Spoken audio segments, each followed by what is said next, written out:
हम बात करते हैं सनातन की, तो सनातन क्या है? सनातन जो हमारा धर्म है, हमें जीना सिखाता है। हमारे धर्म में प्रत्येक व्यक्ति का सम्मान करना बताया गया है। सबको अपना धर्म प्यारा होता है, सब अपने धर्म की इज्जत करते हैं, तो सनातन सबसे उत्तम क्यों? हमें केवल प्रभु श्री राम के चरित्र को पढ़ना थोड़ी है, उसे जीवन में उतारना है।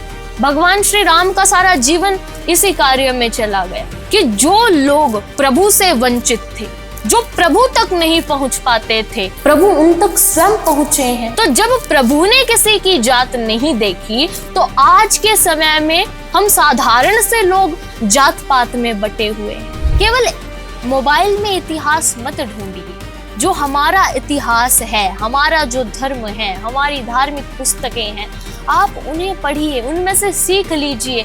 आजकल माता पिता काम पर जा रहे हैं, नौकरियां कर रहे हैं, बच्चे अकेले हैं, उन्हें धर्म के बारे में ही नहीं पता। परेशानी तो सबके जीवन में आती है और कहा भी जाता है कि जीवन में परेशानी आना पार्ट ऑफ लाइफ है, लेकिन उन परेशानियों से हंसकर बाहर निकल जाना ये आर्ट ऑफ लाइफ है। बहुत बढ़िया। तो जीवन में परेशानी आई है तो हमें उसका समाधान ढूंढना है।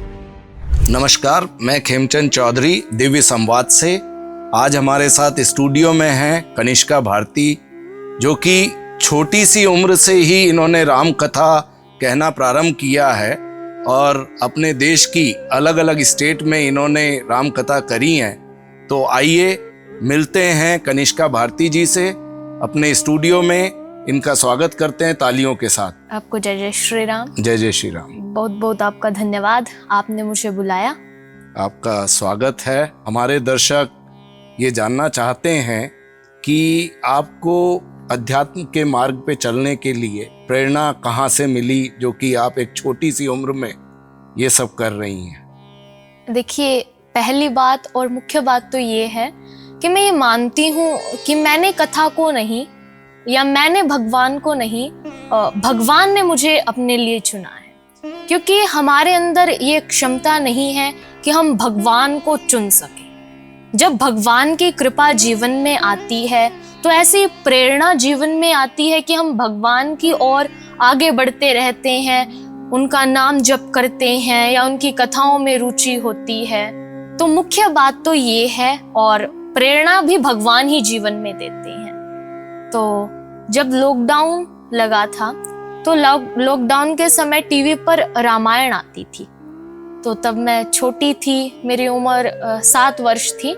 तो मेरे पिताजी मुझे और मेरे भाई को बिठाते और कहते कि रामायण आ रही है, रामायण देखो, अच्छी है, सीख मिलती है, जीवन जीना सिखाती है।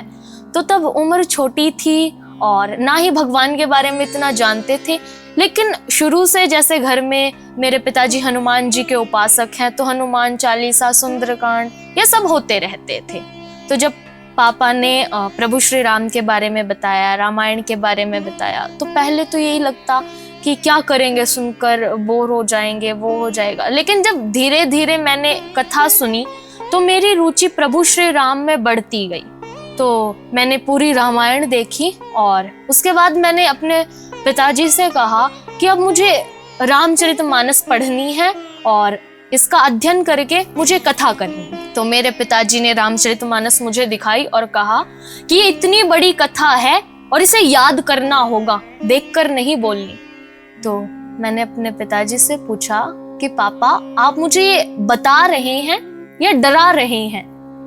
मेरे पिताजी ने कहा कि मैं तो बता रहा हूँ, मैं डरा नहीं रहा। तो मैंने कहा कि अब चाहे कुछ हो, कितनी बड़ी हो, याद करनी हो, तो अब मुझे कथा करनी है। तो उसके बाद मैंने कथा पढ़नी शुरू की और मेरे पिताजी भी मेरा पूरा साथ देते थे और हम पढ़ते, कथा करते और मैं बोलकर देखती करती। और मैंने पूरे 45 दिन में जो श्री रामचरितमानस थी वो पढ़ी और कंठस्थ याद कर ली। और मेरे पिताजी ये भी बताते हैं कि जब मैं गर्भ में थी तो मेरे पिताजी और माताजी ने 9 के 9 महीने श्री रामचरितमानस का पाठ किया था।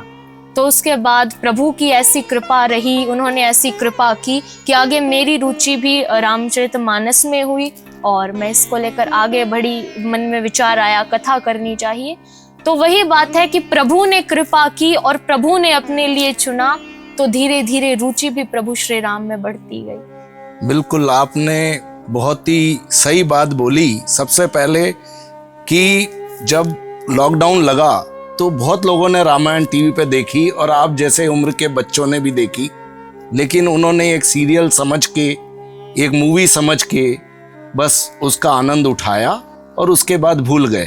पर हकीकत बात यह है कि जब आप गर्भ में थे तब आपके माता पिता ने जो कर्म किए उसी का ये प्रभाव है। आज की डेट में मनुष्य को ये नहीं पता चलता कि बच्चा गर्भ में है और उन्हें क्या क्या नियमों का पालन करना चाहिए, जिससे कि बच्चे के अंदर भक्ति जागृत हो। और तभी ये मुझे भी अब यकीन हुआ कि अगर राम जी ने आपका हाथ पकड़ा है तो वो हाथ पकड़ा है उसी समय से जब आप गर्भ में थे, और उसी की वजह से आप इतना सब कुछ कर पा रही हैं। और रामचरितमानस की जो कथा आप करते हैं वो कंठस्थ है आपको। सबसे बड़ी बात ये है, इतना बड़ा ग्रंथ जिसकी चौपाइयाँ कंठस्थ होना, जिसके बारे में पूरी नॉलेज होना, चीजें रिलेट कर पाना, आपसे अच्छा कोई नहीं समझ पाता है। और इतनी कम उम्र के अंदर अगर हम बात करते हैं सनातन की, तो सनातन क्या है? देखिए, सनातन जो हमारा धर्म है हमें जीना सिखाता है। हमारे धर्म में प्रत्येक व्यक्ति का सम्मान करना बताया गया है, जबकि दूसरे धर्मों में ऐसा नहीं बताया जाता। हमारे सनातन धर्म में, हमारे हिंदू धर्म में बताया गया है वसुधैव कुटुंबकम, सारी पृथ्वी, सारा संसार हमारा परिवार है। जबकि दूसरे धर्मों में ऐसा नहीं बताया जाता, वहां समझाया जाता है यह तेरा है वह मेरा है। जबकि हमारे धर्म में सभी को अपना संसार, अपना परिवार माना गया है। ना कोई छोटा बताया गया है ना कोई बड़ा, सब बराबर का। जो हमारा धर्म है हमें जीना सिखाता है कि जीना कैसे है, हम अपने धर्म का पालन कैसे करना है। यदि हम अपने धर्म से जुड़े रहते हैं तो हम हमेशा सही मार्ग पर चलेंगे। आपने बिल्कुल सही कहा, सबको अपना धर्म प्यारा होता है और सब अपने धर्म की इज्जत करते हैं। तो सनातन सबसे उत्तम क्यों? देखिए, जो मैंने बात पहले भी कही कि हमारा धर्म कभी भी बंटने की बात नहीं करता। हमारा धर्म सिखाता है कि हम सभी को एक साथ रहना है। यदि हम एक साथ रहेंगे तो हम सुरक्षित रहेंगे। लेकिन आज के समय में हम सभी ही एक नहीं हैं, हम सब अलग अलग हैं, लेकिन हम सभी को तो एक होना पड़ेगा। आज के समय में हमारे छोटे छोटे बच्चों को, हमारे भाई बहनों को, उनको ही धर्म के बारे में नहीं पता।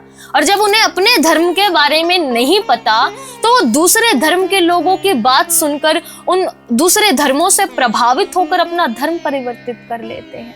अरे, जो हमारा सनातन धर्म इतना उत्तम है, जहाँ प्रत्येक व्यक्ति के सम्मान की बात की जाती है, जहाँ सभी को एक सम्मान बताया गया है, आप उस धर्म के बारे में अपने बच्चों को नहीं बताते। आजकल लोग अपनी जाति, अपना वंश के बारे में ज्यादा बोलते हैं बनस्पत धर्म के बारे में, तो आप उनको क्या कहेंगे? देखिए, अपने धर्म से तो प्यार होना ही चाहिए, लेकिन जो आज के समय में हम इन जात पात में बट गए, हमें इन सभी में नहीं बटना। अरे, प्रभु श्री राम की जो सीख है वो यही तो है कि सभी को एक समान मानकर चलना है। भगवान किसी राजा से मिलते हैं तो भी उसी भाव के साथ मिलते हैं, भगवान केवट से मिलते हैं तो भी उसी भाव के साथ मिलते हैं। भगवान ने ये नहीं बताया ये छोटा है तो इसके पास नहीं जाना। भगवान ने कोई अछूत, कोई ये कुछ नहीं बताया। भगवान केवल भाव देखते हैं। तो जब भगवान ने धर्म, जात पात ये नहीं देखा, तो आज के समय में हम जात पात में बट रहे हैं। तो ऐसा क्यों? अरे, भगवान श्री राम का जो चरित्र है वो सीख देने के लिए ही तो हुआ है। हमें केवल प्रभु श्री राम के चरित्र को पढ़ना थोड़ी है, उसे जीवन में उतारना है। भगवान श्री राम का सारा जीवन इसी कार्य में चला गया कि जो लोग प्रभु से वंचित थे, जो प्रभु तक नहीं पहुंच पाते थे, प्रभु उन तक स्वयं पहुंचे हैं। तो जब प्रभु ने किसी की जात नहीं देखी, तो आज के समय में हम साधारण से लोग जात पात में बटे हुए हैं। आप अपने धर्म को श्रेष्ठ मानिए, धर्म से जुड़िए, धर्म बड़ी चीज है, लेकिन इन जात पात को तो छोड़िए। बिल्कुल, जो आजकल देखा गया कि आपके अपना जो धर्म है, सनातन धर्म, जो लोग उसको फॉलो कर रहे हैं और कुछ लोग उसका विरोध कर रहे हैं, उनको आप क्या कहेंगे जो विरोध कर रहे हैं हर चीज का? देखिए, जो चीज बड़ी होती है उसका विरोध तो होता ही है। आज के समय में देखिए, सोचने की बात ये है कि हमारे सनातन पर ही क्यों टिप्पणियां की जाती है, हमारे सनातन धर्म को ही क्यों गलत ठहराया जाता है। आज के समय में हमें ये इस बात का ध्यान रखना चाहिए कि आज के समय में हमारी आस्थाओं पर प्रहार किया जा रहा है, जो हमारे त्योहार हैं उन पर प्रश्न उठाए जा रहे हैं, और जब हम इसका विरोध करते हैं तो हमें कट्टर बता दिया जाता है। अपने जो हमारे अधिकार हैं उनकी रक्षा करना, उन अधिकार को बचाना कब से कट्टरता हो गया है या कब से अपराध हो गया है। लोग हमारा विरोध कर रहे हैं, विरोध हमारा ही क्यों हो रहा है? क्योंकि हमने उन्हें छूट दे रखी है। यदि जब पहली बार विरोध हुआ और हमने डटकर उसका जवाब दिया होता तो किसी की क्या हिम्मत थी कोई हमारा विरोध कर पाता। लेकिन जब हमने ही उन्हें छूट दी हुई है तो हमें स्ट्रांग बनना पड़ेगा। हाँ जी, यदि कोई हमारे सामने हमारे धर्म की बुराई कर रहा है, हमारे धर्म के बारे में प्रश्न उठा रहा है, तो हमें उसका डटकर सामना करना चाहिए, अपने धर्म की श्रेष्ठता बतानी चाहिए, धर्म के गुण बताने चाहिए। ऐसा नहीं है हमारा धर्म छोटा है, हमारा धर्म गुणों से भरा हुआ है। तो जितना हो अपने धर्म का विस्तार हमें करना चाहिए। आपने रामचरितमानस का अध्ययन करा, क्या आपने दूसरे धर्म के जो बुक्स हैं, पवित्र बुक्स कहते हैं, कुरान, बाइबल, उनका कभी जानने की कोशिश? नहीं, मैंने सिर्फ अभी रामचरितमानस और जो अपने धार्मिक पुराण है वही पढ़े। लेकिन बात सभी की सुनी है। ऐसा नहीं है कि जो दूसरे धर्म के लोग हैं उनमें कोई ज्ञानी नहीं है। सब धर्म में ऐसे लोग हैं जिनके पास ज्ञान बहुत है। तो ज्ञान तो किसी के पास भी हो सकता है, और ऐसा कथा में भी बताया जाता है कि जहां से सीख मिले, जहां से ज्ञान मिले, हमें वो ज्ञान ले लेना चाहिए। ज्ञान में ये नहीं देखा जाता कौन छोटा है कौन बड़ा है, जहां से मिले ले लेना चाहिए। बिल्कुल, लेकिन अगर सनातन धर्म की बात करूं तो इसके अंदर बहुत रिलैक्सेशन है। हाँ जी, कि कोई नियम नहीं है, लोग नियम फॉलो नहीं करते कि उन्हें डेली मंदिर जाना चाहिए या उन्हें डेली ये काम करने चाहिए, नियम नहीं है। हाँ जी। जबकि दूसरे धर्म में अगर बात करें तो 5 वक्त की नमाज पढ़नी चाहिए, संडे को चर्च में जाना चाहिए, तो वो लोग जाते हैं। पर हिंदुओं के ऊपर इस टाइप का कोई कंपल्शन नहीं है। तो क्या कंपल्शन नहीं होने की वजह से बिखरता जा रहा है? देखिए, वो हमारे ऊपर निर्भर करता है। जिनके नियम बन चुके हैं कि मंगल शनिवार हमें मंदिर में जाना है, वो लोग जाते भी हैं। लेकिन जो केवल विवादों में बंधा रहना चाहते हैं, जो केवल टिप्पणियां करने वाले लोग हैं, वो नहीं भी जाते। लेकिन ऐसा तो होना ही चाहिए कि कोई एक दिन हमारा फिक्स हो जिसमें हम जाकर मंदिर में कुछ समय अपना बिताए, व्यतीत करें, हम भगवान का नाम जप करें, उनका कीर्तन करें। तो ऐसा दिन तो कोई हिंदुओं का होना ही चाहिए। एग्रीड इस चीज के ऊपर कि थोड़ा सा रूल को फॉलो करना चाहिए, अपने नियम बनाने चाहिए। हाँ जी। अब इतनी भी फ्लेक्सिबिलिटी ना हो कि वो जाए ना मंदिर में, कोई नियम ना हो, ना नियम के अनुसार पूजा पाठ करे। हाँ जी, अपने घर में हम अपने बच्चों को अपने धर्म के बारे में बता सकते हैं। आज के समय में ऐसी स्थिति आ गई है कि जो हमारे छोटे छोटे बच्चे हैं या हमारे युवा भाई बहन हो गए हैं, उन्हें आरती भी नहीं पता कि आरती किस तरह की जाती है, किस तरह हमें आरती घुमानी है। तो ये दुर्भाग्य है। ये हमारे लिए दुर्भाग्य की बात है, चिंता का विषय, सोचने का कि हम अपने धर्म से कितना दूर हो गए हैं। तो इसलिए हमें अपने घर से शुरुआत करनी होगी। आप इतना तो करें, संडे की छुट्टी होती है, आप अपने बच्चों को अपने साथ लेकर बैठें, उन्हें धर्म के बारे में बताएं, अपने धर्म के बारे में, जो हमारे धार्मिक पुराण हैं उनके बारे में पढ़ाएं। बिल्कुल, आजकल ये देखा गया है कि बच्चे जो स्कूल जाते हैं, जो आपकी उम्र के हैं, उन्हें स्कूल के जो होमवर्क प्लस खेलने या मोबाइल देखने से ही फुर्सत नहीं मिलती, तो आप इसके साथ साथ भक्ति का जो ये ज्ञान अर्जित करना, धार्मिक बुक्स पढ़ना, ये इसके लिए आप कैसे समय निकालती हैं? देखिए, वो भी प्रभु की कृपा है और प्रभु की कृपा से समय भी निकल ही जाता है। मैं 3:30-4 बजे तक स्कूल में रहती हूँ। स्कूल से जैसे ही घर आती हूँ तो खाना खाया, अपना जो भी काम था वो किया, और उसके बाद मेरा प्रतिदिन का ये नियम है कि मैं रामचरितमानस का अध्ययन करती हूँ, रामचरितमानस पढ़ती हूँ, उसमें नई नई सीख जो उसमें बताई गई है वो लेती हूँ। क्योंकि एक बार पढ़ने से या एक बार करने से उसकी सीख जो उसमें है वो हमें नहीं पता चलती, उसमें कितनी सारी ऐसी बातें हैं जो छूट जाती हैं। तो ये भगवान की ही कृपा है कि उनके नाम जप के लिए, उनकी कथाओं के लिए समय निकल ही जाता है, और प्रभु का नाम जैसे ही समय मिलता है उनका जप करना और कथाएं पढ़ना, बुक्स पढ़ना, ये करती रहती हूँ। अधिकांशतर ये पाया गया है कि जब दुख आता है तब परिवार के सदस्य भगवान को याद करते हैं, तो आप क्या कहेंगे? देखिए, आज के समय में तो ऐसा ही हो रहा है कि यदि सुख जीवन में है तो फिर भगवान को याद नहीं करते, और यदि दुख जीवन में आया तो तुरंत भगवान का सुमिरन। लेकिन ऐसा तो नहीं होना चाहिए। यदि दुख जीवन में आया तो भी भगवान को याद करें, क्योंकि दुख में भी भगवान ही साथ देंगे, और यदि सुख आया तो सुख भी तो किसी की कृपा से ही आया होगा, और वो कृपा भगवान की है। लेकिन सुख के समय तो वो कृपा भूल जाते हैं, लेकिन जब दुख आता है तो भगवान अपने भाग्यों को कोसने की बजाय भगवान को कोसते हैं। कर हम तो आपकी पूजा करते थे, ये करते थे, लेकिन हमारे जीवन में दुख आ रहा है, हमारे जीवन में सही नहीं चल रहा। लेकिन दुख आता क्यों है? हमारे कर्मों के अनुसार आता है।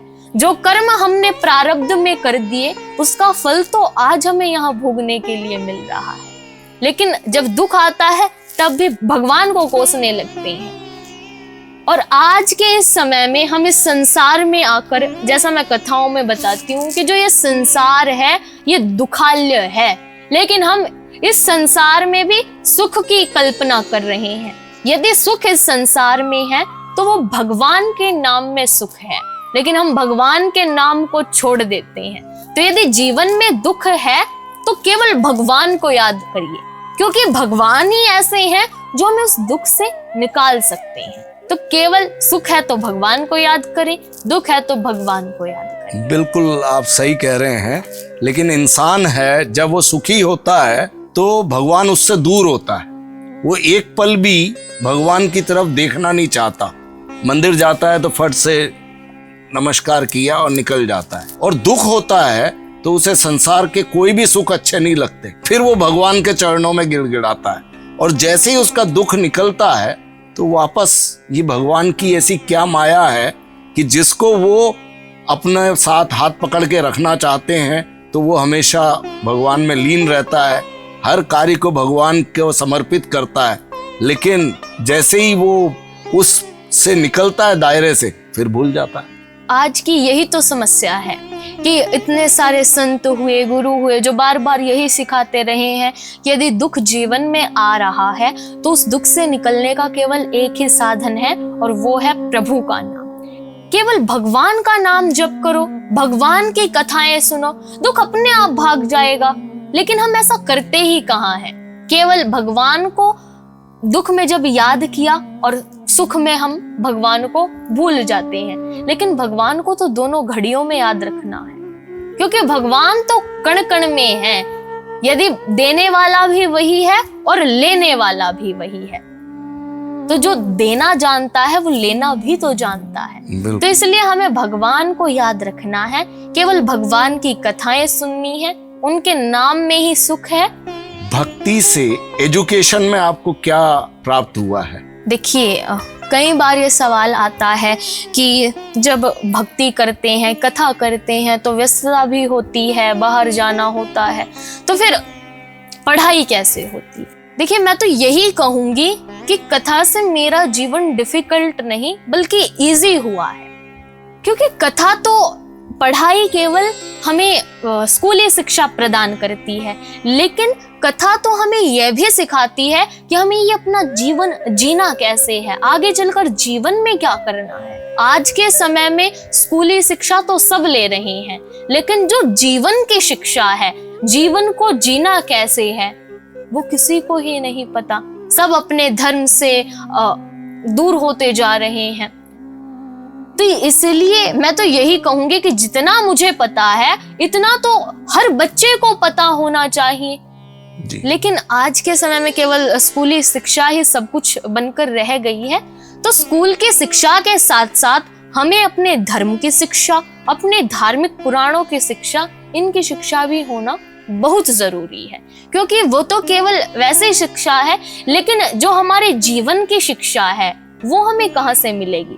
पहले तो गुरुकुल में बच्चे जाते थे तो वहाँ सब कुछ सिखाया जाता था, लेकिन आज स्कूल्स में ये सब थोड़ी सिखाया जाता है कि जीवन में कैसे जीना है, परेशानी आई तो उस परेशानी से बाहर कैसे निकलना है। इसीलिए देखा गया कि लोगों के पास अच्छी एजुकेशन होने के बावजूद वो जीवन में सफल नहीं होते, दुखी रहते हैं, क्योंकि उनके पास भक्ति का या अध्यात्म का कोई ज्ञान नहीं होता और उसी वजह से वो अंदरूनी वीक होते हैं। हाँ जी, यदि हम रामचरितमानस पढ़ते या अन्य कोई भी धार्मिक पुराण उठाकर देखते पढ़ते तो हमें ये समझ होती कि जीवन में चिंता करने से कुछ नहीं होगा। जो समस्या हमारे जीवन में आई है उस समस्या का समाधान ढूंढना है, जैसे प्रभु श्री राम ने किया। चाहे कितनी से बड़ी समस्या उनके जीवन में आई, बड़ी से बड़ी समस्या को भी उन्होंने खत्म कर दिया, हंस कर मुस्कुरा कर पार कर दिया। क्यों? क्योंकि उन्होंने उस समस्या को नहीं देखा बल्कि उसके समाधान को देखा कि समस्या का समाधान क्या है। लेकिन आज के समय में हम सब केवल माथा पकड़ कर बैठ जाते हैं और ये सोचकर कि अब क्या होगा, अब क्या होगा। लेकिन यदि हमने अपने धार्मिक पुराण उठाकर देखे होते, पढ़े होते, तो आज हमें पता होता कि जीवन में चिंता करने से कुछ नहीं होगा, हमें चिंतन करना होगा। तो इसीलिए आज के समय में धार्मिक पुराणों की बहुत जरूरत हो गई है, अपने धर्म के बारे में जानने की बहुत जरूरत है। कोई ऐसा पल जिसे याद करके आप व्यतीत होती हो, दुखी होती हो? ऐसा तो कोई पल नहीं है, क्योंकि भगवान की कृपा से हर एक पल बहुत आनंद के साथ बीता।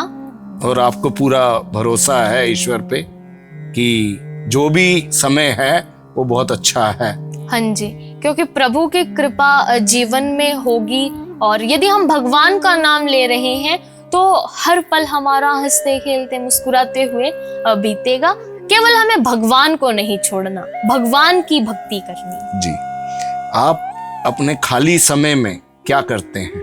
देखिए, पहले तो खाली समय कभी होता ही नहीं, कोई ना कोई काम होता ही है, लेकिन मैं प्रभु का नाम जप करती हूँ और जैसे रामचरितमानस है वो पढ़ती हूँ और आजकल म्यूजिक सीख रही हूँ, तो म्यूजिक के लिए समय निकाल। और कभी सोशल मीडिया या मोबाइल को चलाना, उस पे कितना समय? लाइव आती हूँ और वो अपने ज्ञान के संदर्भ में लाइव आते हैं आप? हाँ जी। नहीं, जैसे आजकल बच्चे किसी का व्लॉग देखना, सोशल मीडिया पे रील्स देखना, उस पे अधिकांशतः अपना समय खत्म कर देते हैं, उनको आप क्या कहेंगे? देखिए, मेरे पास तो इतना समय नहीं होता कि मैं रील्स देखूं, वो देखूं, लेकिन जब समय मिलता है मैं पॉडकास्ट देखती हूँ और भी इंटरव्यू हो गए, कथा हो गई, ये सब देखती हूँ। वो तो आप अपने स्किल को अपग्रेड करने के लिए, हाँ। अपने आप को एंटरटेनमेंट करने के लिए क्या करती हैं? एंटरटेनमेंट इन्हीं में है, पॉडकास्ट देखती हूँ, कथाएं सुनती हूँ, ये सब चीज। आजकल बच्चे जो हैं उनकी कंसंट्रेशन पावर वीक होती जा रही है, उनका ध्यान किसी भी चीज में नहीं लगता। ऐसे में आप क्या कहेंगे? देखिए, आजकल हम सब क्या, जो भी बच्चे हैं, जो भी है, सब चंचल है। यदि हम पढ़ने बैठ गए, थोड़ी देर किताब पढ़ी और साथ में मोबाइल रखा हुआ है, तो 10 मिनट किताब पढ़ने के बाद मन यही करेगा कि मोबाइल उठा ले, उसमें रील्स देख ले। तो यदि हमें अपने मन को चंचल होने से बचाना है तो हमें सबसे पहले तो भगवान का नाम जप करना होगा, भगवान से जुड़ना होगा।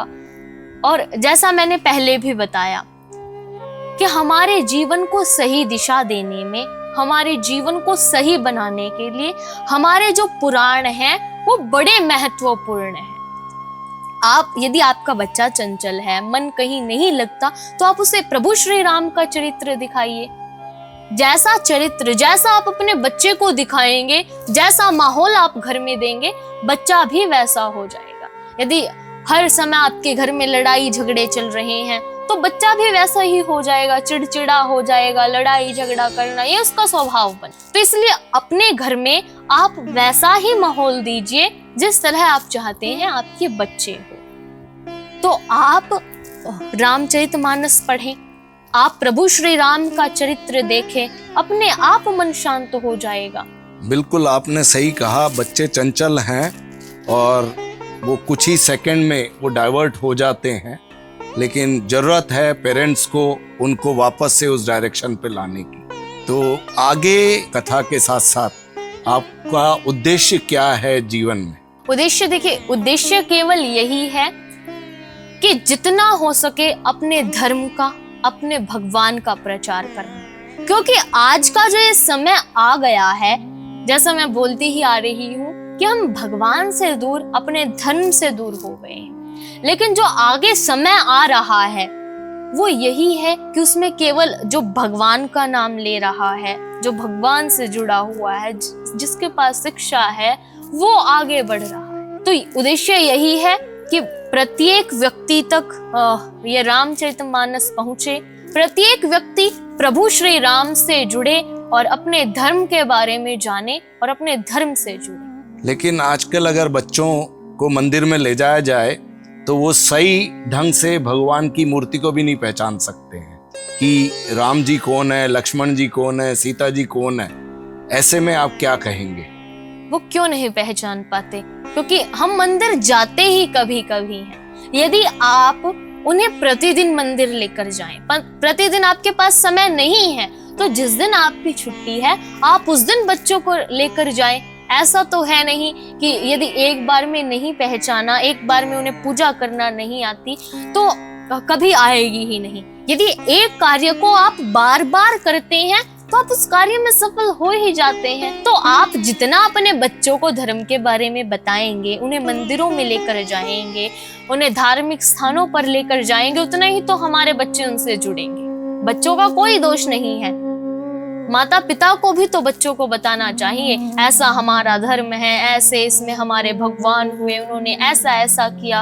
अपने धर्म के बारे में बताओ। आजकल अधिकांशतर ये पाया गया है कि माँ बाप अलग अलग जगह पे जॉब करते हैं, ड्यूटी टाइमिंग्स अलग हैं, बच्चे घर में अकेले होते हैं, जो उनका टेक केयर करता है वो भी उनको मोबाइल दे के अपना काम कर रहा होता है। तो बच्चे बहुत जल्दी से गलत चीजें ज्यादा सीख जाते हैं, रादर देन उनकी जो माँ बाप अगर उनको बोलते भी हैं कि आज मंदिर चलना है तो उनके पास समय नहीं होता बच्चों के पास। देखिए, आज के समय में प्रत्येक युवा भाई बहन के पास मोबाइल है, वो मोबाइल देखता है, मोबाइल में कार्य करता है। लेकिन यदि आपके हाथ में मोबाइल है तो आपके हृदय में भी तो, आपके दिल में भी तो अपने धर्म के प्रति सम्मान, प्रेम, आस्था ये सब होनी चाहिए।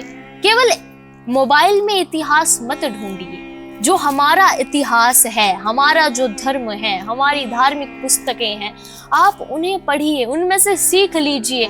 आजकल माता पिता काम पर जा रहे हैं, नौकरियां कर रहे हैं, बच्चे अकेले हैं, उन्हें धर्म के बारे में ही नहीं पता। अरे जिस दिन आपके पास छुट्टी है, बहाने हर माता पिता के पास है, लेकिन आप समय भी तो निकाल सकते हैं। आप जब एक साथ बैठते हैं खाना खाने के लिए, जो भी कार्य करने के लिए, उस समय आप भगवान की चर्चा कीजिए, भगवान के बारे में, धर्म के बारे में बताइए। जिस दिन आपकी छुट्टी है उस दिन आप बच्चों के साथ मंदिर में जाइए, तो बच्चे क्यों नहीं सीखेंगे?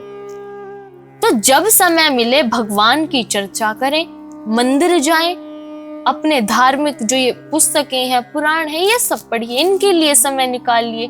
मोबाइल ऐसा है नहीं कि मोबाइल में सिर्फ दूसरी तरह की चीजें हमें दिखाई देती है, अच्छी चीजें भी तो मोबाइल में आती है। बिल्कुल, बस वो ये हम पर डिपेंड करता है कि हमें उसमें देखना क्या है। बिल्कुल, आप तो हमें सही उसका कह रही हैं। उपयोग सही तरीके से करना है। आजकल धर्म के ऊपर राजनीति होने लग गई है, धर्म से बड़ी राजनीति हो गई है, उस पे आप क्या कहेंगे? देखिए, मुख्य बात तो ये है कि हमें अपने धर्म से जुड़ना चाहिए। अपने धर्म से जुड़ना है, चाहे हम किसी कारण किसी साधन से हम उसमें जुड़े, केवल अपने धर्म को पहचानना है, अपने धर्म को जानना है, अपने धर्म की बात करनी है, चाहे लाइन कैसी हो या कोई माध्यम कैसा हो। लेकिन ऐसा नहीं कि केवल बाहरी दिखावा तो हम कर रहे हैं, बाहर से तो हम टीका लगाकर भगवे वस्त्र पहनकर ये दिखा रहे हैं कि हम सनातनी हैं, हम सनातन को मानते हैं, पूजा भी करते हैं, लेकिन अंदर से हमारे जो भाव हैं, हमारे जो विचार हैं, वो सनातन की तरह है ही नहीं।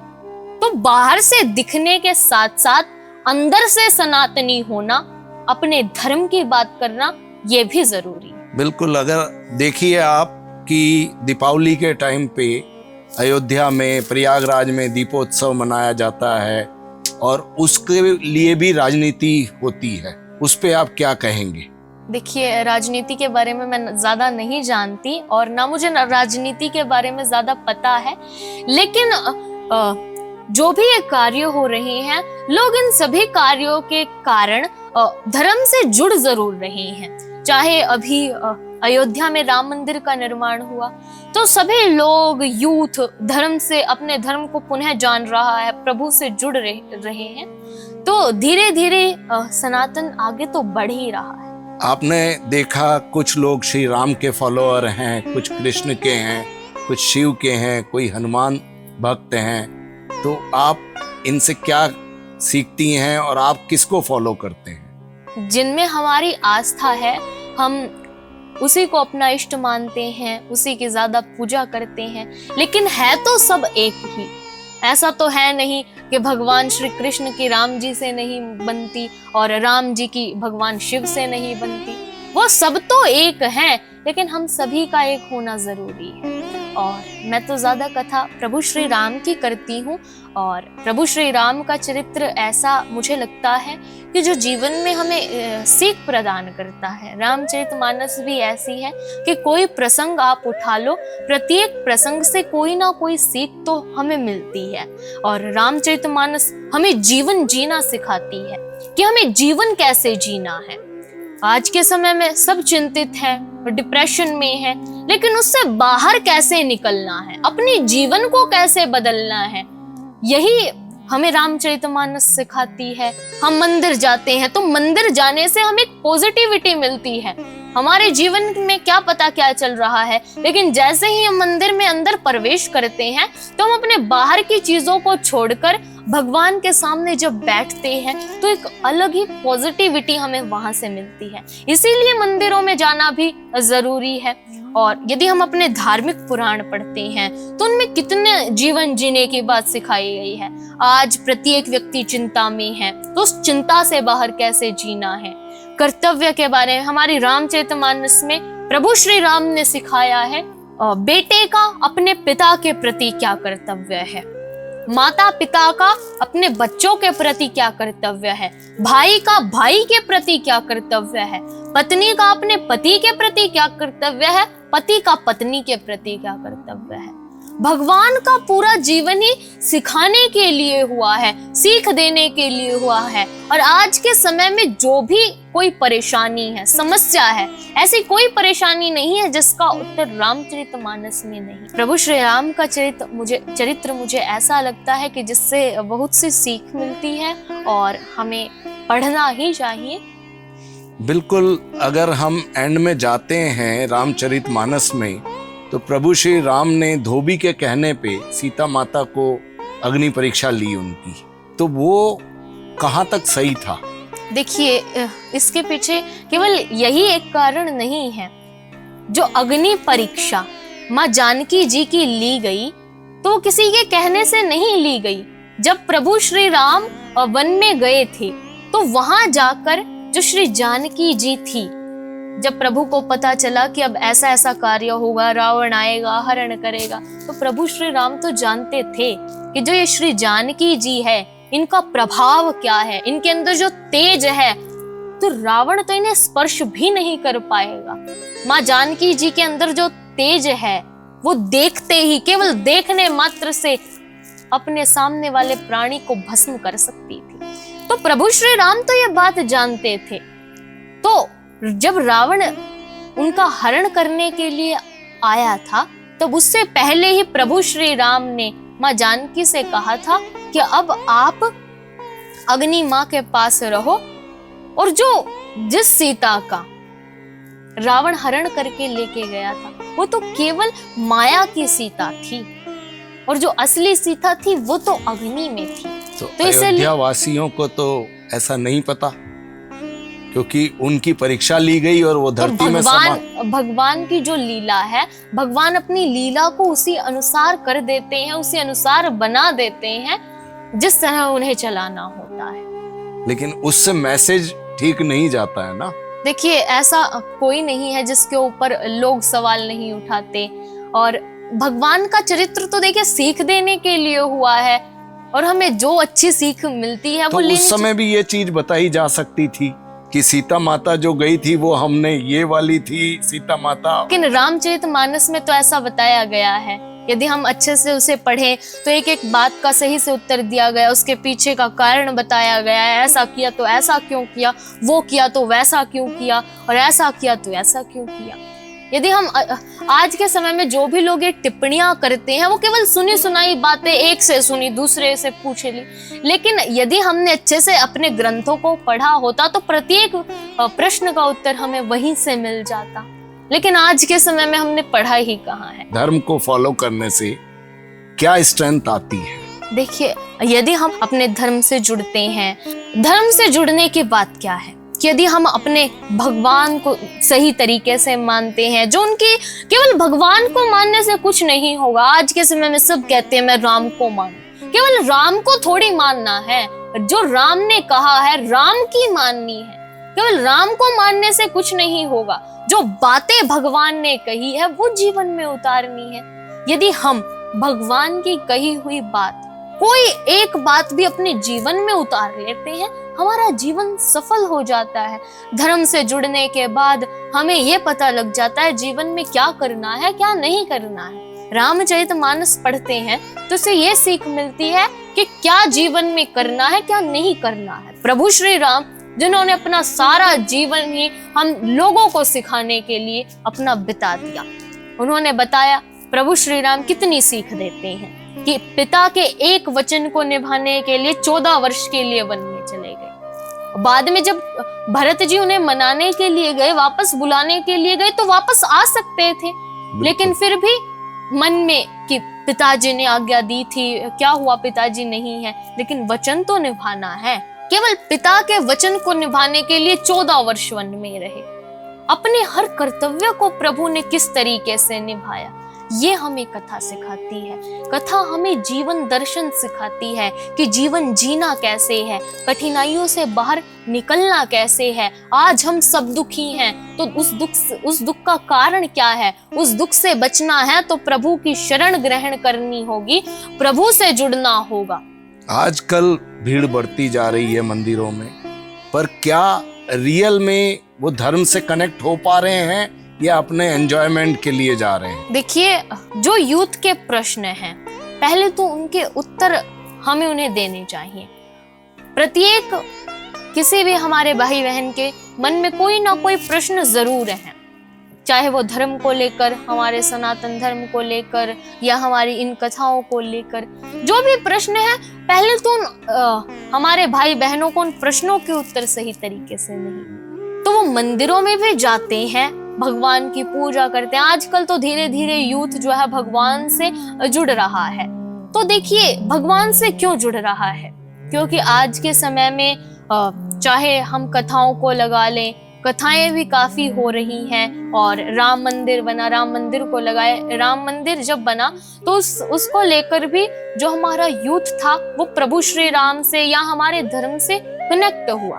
तो हमें देखिए कोई ना कोई कार्य तो ऐसा करना ही चाहिए जिसे लेकर यूथ को भी लगे कि हाँ, अपने धर्म से जुड़ना चाहिए, हमारे धर्म में ऐसी सीख है, हमारे धर्म में ये सिखाया गया है जी। और हमारा यूथ अपने धर्म से जुड़ेगा कैसे?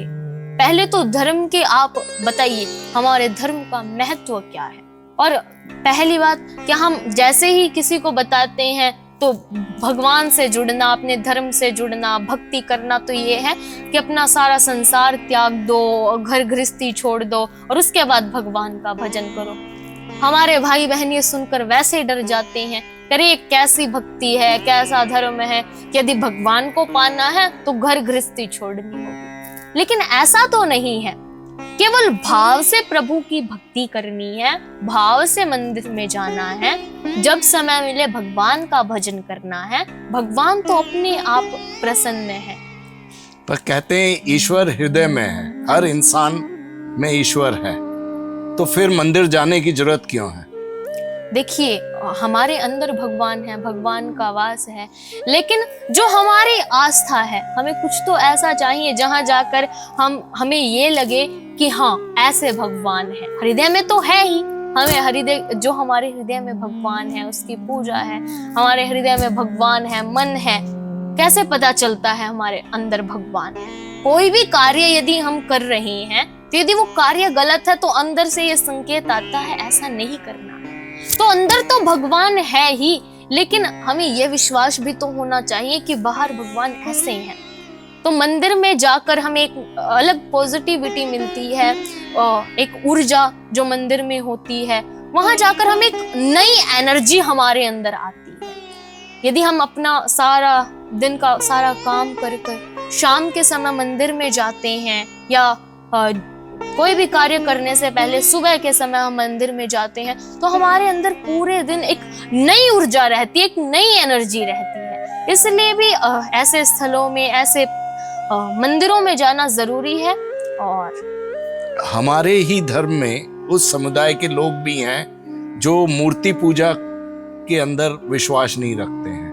वो ईश्वर को ओम से संबोधित करते हैं कि ईश्वर जो है वो सबके हृदय में है, वही ईश्वर है। देखिए, भगवान को उसी तरीके से मानना चाहिए जिस तरीके से जिसमें हमारी संतुष्टि होती है।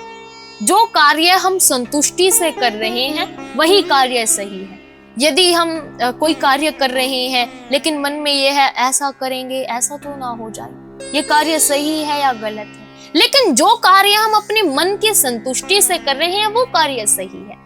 जो मूर्ति पूजन में विश्वास रखते हैं वो मूर्ति पूजा करके अपने मन को संतुष्ट कर रहे हैं। जो इन सभी में भरोसा नहीं करते वो भी भगवान को प्रणाम करते हैं, उनकी भक्ति करते हैं, वो भी संतुष्ट है। तो जीवन में संतुष्ट होना जरूरी है। संतुष्ट होकर आप भगवान का भजन करें, सुख आपको मिलेगा। बिल्कुल। ध्यान या मेडिटेशन का कोई निश्चित समय और कोई प्रोसेस है?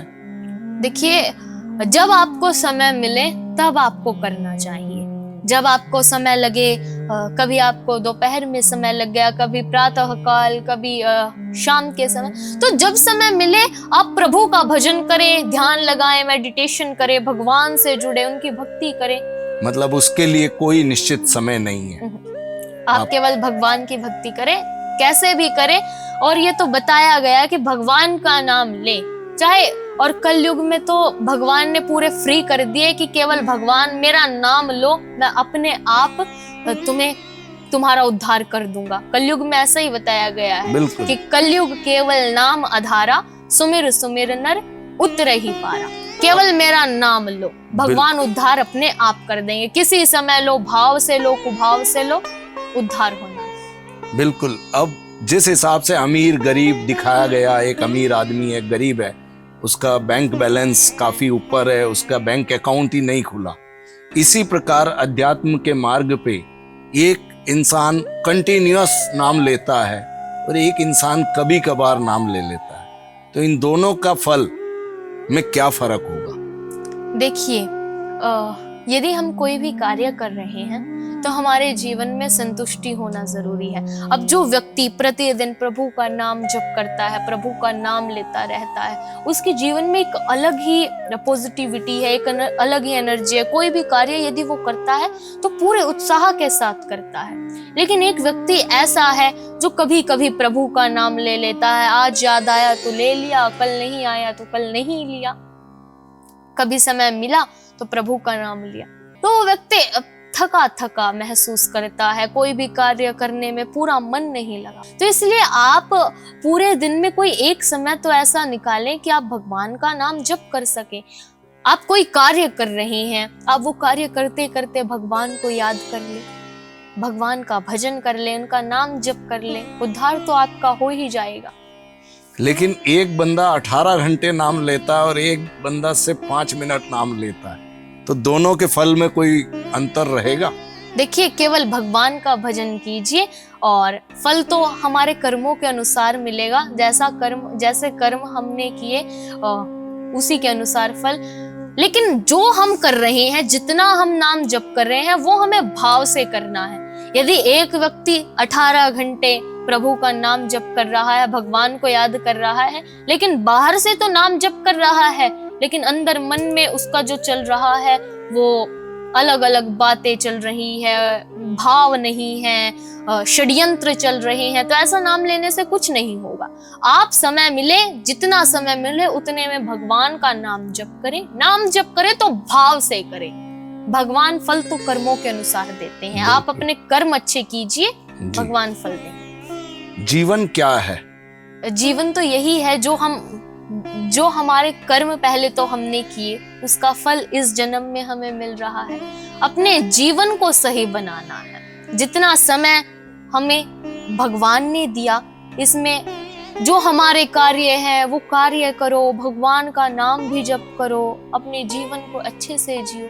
जो ये शरीर है, जो हमें जितनी सांस दी है, वही जीवन है। कनिष्का, ये तो अच्छी बात है कि इतना सब आप कर रही हैं, सनातन का प्रचार कर रही हैं, और जो आप सरकारी स्कूल में पढ़ती हैं, अभी 9th क्लास में हैं, तो ये तो पक्का है कि टीचरों की विशेष कृपा तुम पे रहती होगी, कि टीचरों का एक स्पेशल स्टूडेंट करके आप जानी जाती होंगी। लेकिन कई बार बच्चों में थोड़ा सा एक दूसरे के प्रति नफरत भी आ जाती है। कनिष्का क्लास में कम आती है, अच्छे मार्क्स लाती है और टीचरों की फेवरेट है, हम इतनी मेहनत करते हैं, उनसे आप क्या कहना चाहेंगे और उनके प्रति आपका व्यवहार कैसा है? देखिए, जब मैं स्कूल जाती हूँ तो स्कूल बच्चे की तरह, हूँ तो बच्ची ही, तो सब एक साथ रहते हैं, जैसा बच्चे का स्वभाव होता है हम स्कूल में वही करते हैं। लेकिन कई बार ऐसा होता है, जैसे स्कूल में मैं कई दिनों के बाद गई,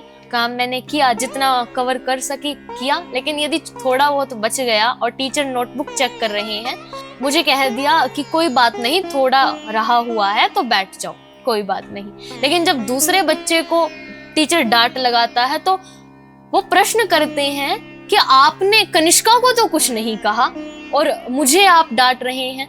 तो टीचर कहते हैं कि तू कनिष्का है। कहा ऐसा क्या है? कहा वो तो अब 1 दिन में आकर, 2 दिन में आकर फिर भी काम कंप्लीट कर लेगी, फिर भी अच्छे मार्क्स लेकर आएगी, लेकिन जो तुम 24 घंटे स्कूल में क्लास में रहते हो, पढ़ते हो, लिखते हो, लेकिन फिर भी अच्छे से काम नहीं कर पाते। तो जो आपस में तो बच्चों का ये स्वभाव रहता ही है, लेकिन फिर भी मैं सबके साथ रहती हूँ, ना कोई ज्यादा दुश्मन मेरे हैं और ना स्कूल में ऐसी कोई भावना बच्चे रखते हैं कि। लेकिन बच्चों में जलन तो आई जाती है, ऐसे बच्चों के साथ आपका क्या एटीट्यूड रहता है? नहीं, मेरे साथ पढ़ने वाले बच्चे भी अच्छे हैं, कोई ऐसी इस तरह की जलन नहीं रखते। लेकिन बच्चे बड़े इनोसेंट होते हैं, वो ये भी तो कह सकते हैं कि दीदी आप नहीं थे और फिर भी आपने होमवर्क नहीं किया, फिर भी टीचर ने आपको कुछ नहीं बोला, मुझे डांट पड़ी है, तो आप उनको कैसे समझाती हैं? बड़े भोले बच्चे होते हैं। देखिए, वैसे तो कभी ऐसा ज्यादा होता नहीं कि मैं जब काम ना करूं, लेकिन इन सवालों का उत्तर मुझसे पहले ही मेरे टीचर जो हैं वो दे देते हैं। मेरे टीचर बड़े अच्छे हैं, जो हमारे स्कूल की प्रिंसिपल है उनका भी बड़ा प्यार मिलता है, जो टीचर हमारे स्कूल में है पढ़ाते हैं उनसे भी बहुत स्नेह मिलता है। सब वीडियो देखते हैं, जो भी शूटिंग चलती है सब वो देखते हैं, तो उनका प्रेम टीचरों का। टीचर की एक एज है और उनका माइंड का एक लेवल है, उन्हें पता है कि कनिष्का क्या कर रही है और इसका क्या इम्पोर्टेंट, लेकिन बच्चों को इस चीज का नहीं पता। हाँ जी। आपने अभी अपने पॉडकास्ट में ये बताया कि माँ बाप को ऐसा करना चाहिए, तो क्या आपकी प्रिंसिपल टीचर कुछ मिलके ऐसा कोई प्लान कर सकती हैं कि जिसमें जो आप सारे देश में घूम के राम कथा कर रही हैं, लोगों को सनातन के प्रति जागरूक कर रही हैं, तो आप क्लास नहीं, अपने स्कूल में ही कम से कम महीने में एक धर्म के ऊपर क्लास ली जाए। देखिए, हमारे स्कूल में ऐसे कार्यक्रम होते रहते हैं, और जब भी कोई ऐसा काम होता है और कोई भी प्रोग्राम स्कूल में है, तो हमारे टीचर बड़े अच्छे हैं और वो धर्म के बारे में, सनातन के बारे में देते हैं समय, जिसमें 15-20 मिनट हम अपने धर्म के बारे में बात करें, अपने धर्म के बारे में बच्चों को बताएं।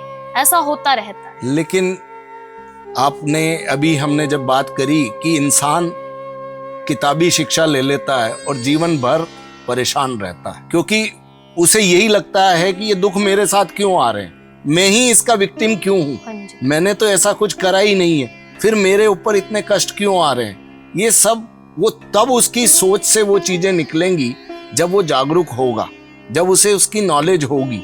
तो आपको लगता है सिर्फ 15-20 मिनट का धर्म के ऊपर लेक्चर देने से बच्चे जो कि छोटी उम्र के हैं उनके अंदर ये ज्ञान आ जाएगा? देखिए, ज्ञान की शुरुआत हमारे घर से होती है। पहले माता पिता को जागरूक होना पड़ेगा, उन्हें अपने बच्चों को बताना पड़ेगा, क्योंकि सबसे अधिक तो बच्चे यदि कहीं समय बिताते हैं तो वो अपने घर में बिताते हैं।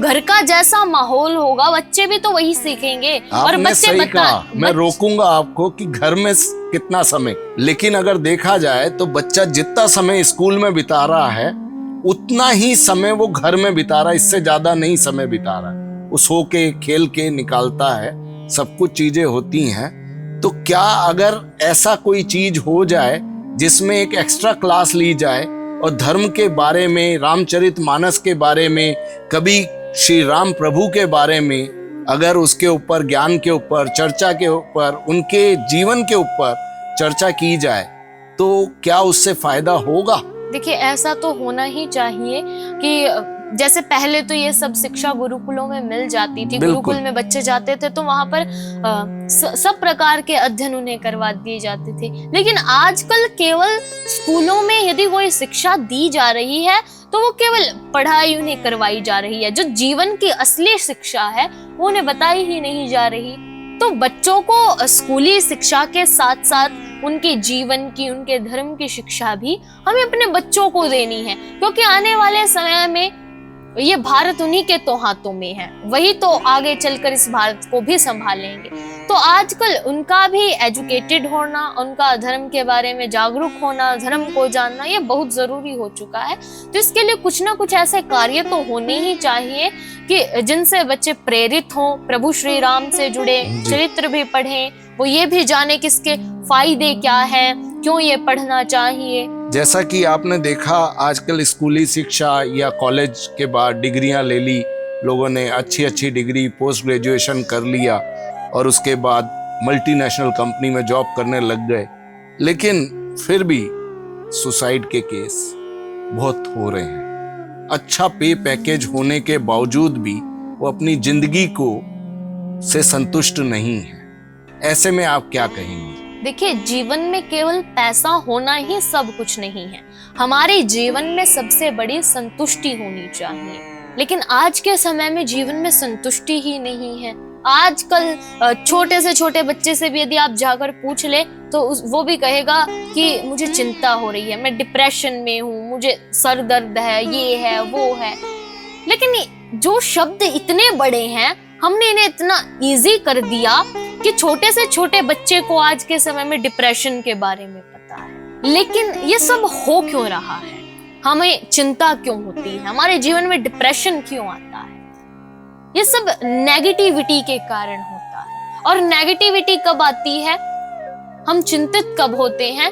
जब जो हम चाहते हैं, जो हमारे मन अनुसार कोई काम नहीं होता, फिर हमें चिंता होती है। फिर हम एक ही बात को बार बार सोच रहे हैं, बार बार सोचते हैं, वही दिमाग में घूमता रहता है। फिर डिप्रेशन हो जाता है, फिर चिंता होने लगती है, ऐसा हो गया, वैसा हो गया। तो इस चिंता से बचने के लिए, इस नेगेटिविटी से बचने के लिए हमें अपने धार्मिक पुराणों से उन्हें पढ़ना होगा। जैसा रामचरितमानस में प्रभु ने बताया कि परेशानी तो जीवन में आई, लेकिन माथा पकड़कर प्रभु नहीं बैठे। उस परेशानी का समाधान ढूंढा कि समाधान से, इस परेशानी से बाहर कैसे निकलना है। परेशानी तो सबके जीवन में आती है और कहा भी जाता है कि जीवन में परेशानी आना पार्ट ऑफ लाइफ है, लेकिन उन परेशानियों से हंसकर बाहर निकल जाना ये आर्ट ऑफ लाइफ है। बहुत बढ़िया। तो जीवन में परेशानी आई है तो हमें उसका समाधान ढूंढना है, ना कि हमें उसका समाधान किसी सुसाइड करके करना है।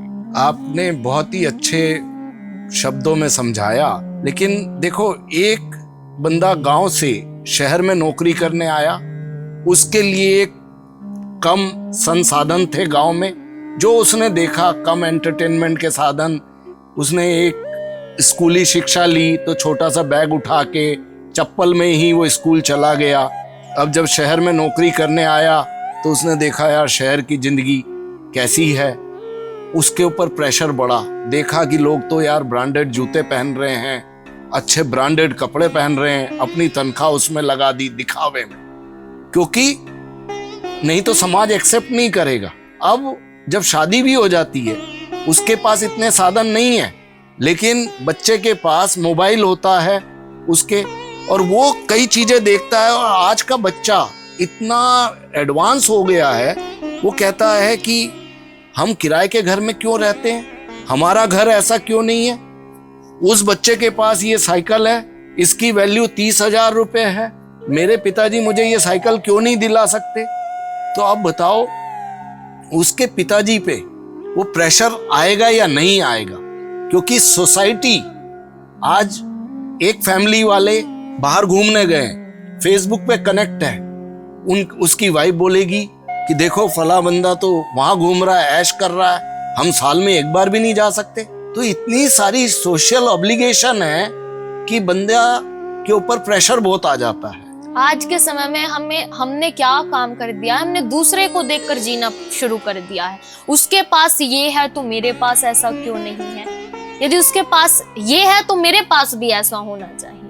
अरे आप कहाँ तक बढ़ते जाएंगे। बिल्कुल। उससे अमीर लोग भी इस दुनिया में हैं, कहाँ तक आप अपने उसको बढ़ाएंगे। तो जीवन में आप हर काम तो कीजिए, लेकिन लिमिट में रहकर कीजिए, अपनी लिमिट को मत भूलिए। जीवन में संतुष्ट रहिए, खुश रहिए।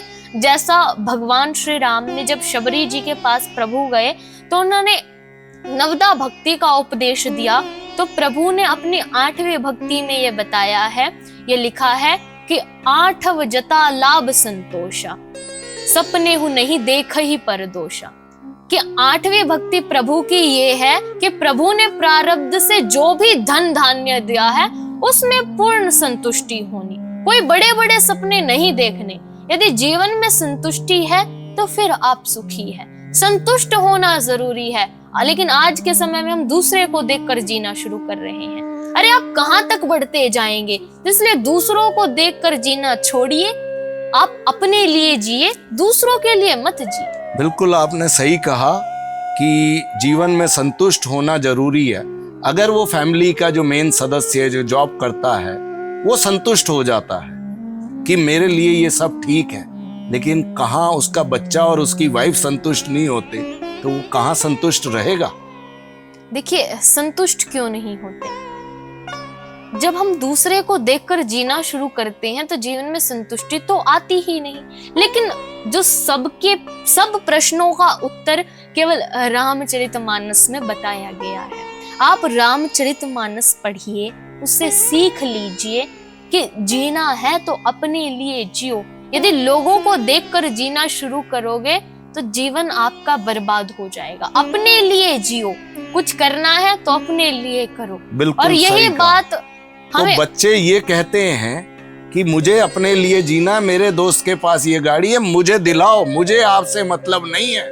लेकिन यदि हमारे घर के बड़े समझदार हो जाए, यदि एक बार बच्चे ने जिद की तो आप बच्चे को अच्छे से समझाओ कि यदि दूसरे के पास ऐसा है तो तुम्हें भी उसके जैसा ही क्यों चाहिए। वो कहता मेरा क्या कसूर है, वो मेरा दोस्त है और उसके पास उसके पापा ने दिलाया, मुझे भी दिलाइए। देखिए, दोस्त भी अपने जैसे ही तो होने चाहिए। दोस्त सोसाइटी में बन जाते हैं। हाँ जी, देखिए, हमें कोई भी इसका कोई बायोडेटा, कोई सिलेक्शन क्राइटेरिया नहीं होता दोस्तों का। वो सोसाइटी में लेकिन हमें अपने मन को संतुष्ट करना होगा। बच्चा कैसे अपने मन को संतुष्ट करे? माता पिता जब उन्हें इन धार्मिक पुराणों से, इन कथाओं से जब अपने धर्म से दूर लेकर जा रहे हैं, तो बच्चे की भी कहाँ तक गलती है? जब माता पिता ने ही आज तक अपने बच्चों को ये नहीं समझाया कि जीवन में केवल संतुष्ट रहना है, जो भगवान ने दिया है उसमें संतुष्ट रहो, खुश रहो, जब पैसा आएगा वो भी हम ले लेंगे। लेकिन बच्चा यदि जिद करे तो बच्चे को आप आराम से, प्यार से समझाइए, क्योंकि बच्चे डांटने से नहीं, समझाने से सीखते हैं। आप उसे अच्छे से समझाइए और बच्चा मान जाता है। चंचल बुद्धि है। हाँ जी। लेकिन जब पिताजी बच्चे के सामने कोई प्रोडक्ट खरीदते हैं, अपना क्रेडिट कार्ड निकालते हैं, तो बच्चे को लगता है इसमें अथाह पैसा है, जो चाहो वो ले सकते हैं। तो ये चीज का थोड़ा सा उसको पता होना चाहिए कि पैसा कैसे आता है और कैसे खर्च किया जाता है। बच्चों को समझना चाहिए। थोड़ा सा एक अलग विषय है कि बच्चे उसके पहले तो माँ बाप को समझना चाहिए। उसे बच्चा ही क्यों कहा गया है? वो चंचल बुद्धि है, उसे अभी कुछ पता नहीं है। वो जैसे धीरे धीरे आगे बढ़ेगा, बच्चे अनुभव भी तो करते हैं, जैसे जैसे अनुभव होता रहेगा उसे सीख मिलती रहेगी, फिर उसे बाद में पैसों की वैल्यू का भी पता चलेगा, पैसे कैसे कमाए जाते हैं, कैसे खर्च करने हैं। तो धीरे धीरे जब उसके अपना अनुभव वो लेगा तो उसे बाद में पता चलता रहेगा। पहले आप उसे समझाइए। बिल्कुल, आपने सही कहा कि पैसा ही सब कुछ नहीं होता। अगर इंसान के अंदर क्वालिटी भी है और संतोष है तो वो अच्छा जीवन जी सकता है। और कंपैरिजन तो वो अपने आप का एक के साथ करेगा तो उसका अगला आ जाएगा, कोई ना कोई उससे आगे जरूर होगा। वही बात, कहाँ तक चलेंगे। बिल्कुल, आपकी बहुत ही अच्छी सोच है और हमारे दर्शकों को भी इसका बहुत फायदा पहुंचेगा। वो भी अपनी सोच के अंदर सुधार लाएंगे और जो यंग पीपल जो इस टाइप की गलतियां कर रहे हैं, अपने जीवन से संतुष्ट नहीं है, वो अगर आपकी बात जो इतनी कम उम्र के अंदर आप समझ चुकी हैं और उनको अभी तक समझ नहीं आई है, तो वो भी इसको समझेंगे और अपना जीवन यापन जो है अच्छी तरह से करेंगे। ईश्वर से कोई शिकायत नहीं करेंगे, संतुष्ट रहेंगे, मस्त रहेंगे। कनिष्का जी, आजकल होड़ लगी हुई है, परिवार में शादी समारोह सब होते रहते हैं। आपको भी इनविटेशन आता होगा, अपने परिवार में शादी समारोह में आप जाते भी होंगे, तो आप कैसे सजते संवरते हैं? देखिए, जैसा जो मैं पहनती हूँ वही पहनकर जाती हूँ, धोती कुर्ती जो मैं ये कथाओं में डालती हूँ उसी तरीके से। कोई स्पेशल, कोई मेकअप, कोई कुछ? ऐसा कुछ नहीं, बस त्रिपुंड की जगह सिंपल टीका लगाती हूँ। अच्छा, उसके पीछे क्या मान्यता है त्रिपुंड की जगह सिंपल टीका लगाने का? बस उसके लिए यही है कि शादी में जाते हैं तो ज्यादा लोग इस पे अटेंशन देंगे कि ये बाबा और कथा में आ गए, तो अपने आप को उन्हीं के बीच में रहने के लिए, अलग नहीं दिखने की वजह से आप ऐसा करती हैं। हाँ जी। लेकिन जो आपकी उम्र की हैं लड़कियां, वो लहंगा वगैरह ये पहन के, मेकअप करवा के, लंबे बाल करके, सब कुछ आर्टिफिशियल सब कुछ करके जाती हैं, शादियां अटेंड करती हैं, सेल्फी लेती हैं। आजकल तो स्पाउट बनाना, अलग अलग टाइप से सेल्फी लेना, ये फैशन बन गया है। तो आप कभी इन्वॉल्व होती हैं उनमें? नहीं, मैं सिर्फ फोटो तो मैं भी खींचती हूँ, पोस्ट करने के लिए वीडियो बनाती हूँ, लेकिन अपने इस कथा से जुड़ी हुई या ऐसी फोटो तो मैं भी लेती हूँ, लेकिन वो पोस्ट डालने के लिए। बहुत अच्छा।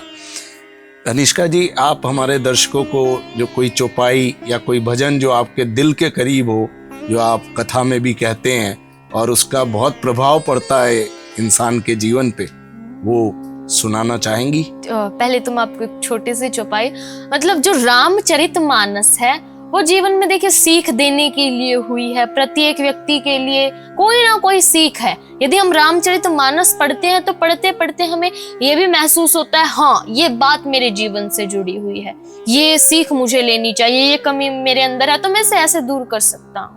तो ऐसे ही एक चौपाई है जब अनुसुईया माँ ने श्री जानकी जी को नारी धर्म का उपदेश दिया है, नारी के बारे में बताया, धर्म के बारे में बताया है। तो बड़ी सुंदर चौपाई है। धीरज धर्म मित्र अरु नारी, आपद काल परखिए चारी। जय सिया राम जय जय सिया रामा, जय सिया राम जय जय सिया राम। चौपाई का अर्थ है कि हमारे धैर्य की, मित्र की, नारी की, धर्म की, इन सभी की परीक्षा तो आपत्ति के समय होती है। जब आपत्ति हमारे जीवन में आती है तो चाहे कितना ही बड़ा कोई धैर्यशाली क्यों ना हो, वो अपना धैर्य खो ही देता है। जब आपत्ति आती है, मित्र मित्रता छोड़ देते हैं। जब कोई संकट आया तो हम अपने धर्म को भी छोड़ देते हैं। पति पर संकट आया तो पत्नी पति को छोड़ देती है। लेकिन यदि हम सीख माँ जानकी से लें कि पति पर यदि संकट आया, पति यदि वन में गए, तो आज्ञा तो केवल प्रभु श्री राम को वन जाने की हुई थी, लेकिन माँ जानकी जी भी साथ साथ आई। हम कितने भी बात कर लें, रामचरितमानस तो बहुत बड़ी है, सीख देने के लिए हुई है। तो जहां से भी हमें सीख मिले, सीख हमें ले ही लेनी चाहिए। और एक भजन भी है और बच्चों को भी सीख देता है। एक पहरा मैं आपको उसको सुना देती हूँ। बिल्कुल। राम नाम बोलो मन, हरे राम बोलो रे। राम नाम बोलो मन, हरे राम बोलो रे। बीत रहे दिन भजन बिना रे, बीत रहे दिन भजन बिना रे। राम नाम बोलो मन, हरे राम बोलो रे। राम नाम बोलो मन, हरे राम बोलो रे। मात पिता की सेवा करो रे, मात पिता की सेवा करो रे। सेवा करोगे तो मेवा मिले रे, सेवा करोगे तो मेवा मिले रे। हरे राम बोलो मन, हरे राम बोलो रे। राम नाम बोलो मन, हरे राम बोलो रे। वाह जी वाह, धन्य है आप और धन्य है आपके माता पिता जिन्होंने आपको जन्म दिया। और इतनी कम उम्र में आपको इतना नॉलेज होना अध्यात्म के बारे में, लोगों को जन्मों जन्मों में ये नॉलेज नहीं होती है। आज हम भी धन्य हो गए आपसे बात करके। मुझे भी बहुत अच्छा लगा आपसे बात करके। आपका एक एक प्रश्न बहुत अच्छा था। जो भी आज के लोगों के प्रश्न होते हैं, जो पूछना चाहते हैं, वही प्रश्न आपके थे। तो बहुत से लोगों के प्रश्नों के उत्तर उन्हें मिल जाएंगे। देखते हैं, हमारा ये एपिसोड आप सबको बहुत पसंद आया होगा। हम मिलते हैं अगले एपिसोड में फिर से कनिष्का जी के साथ। जय श्री राम। जय श्री राम।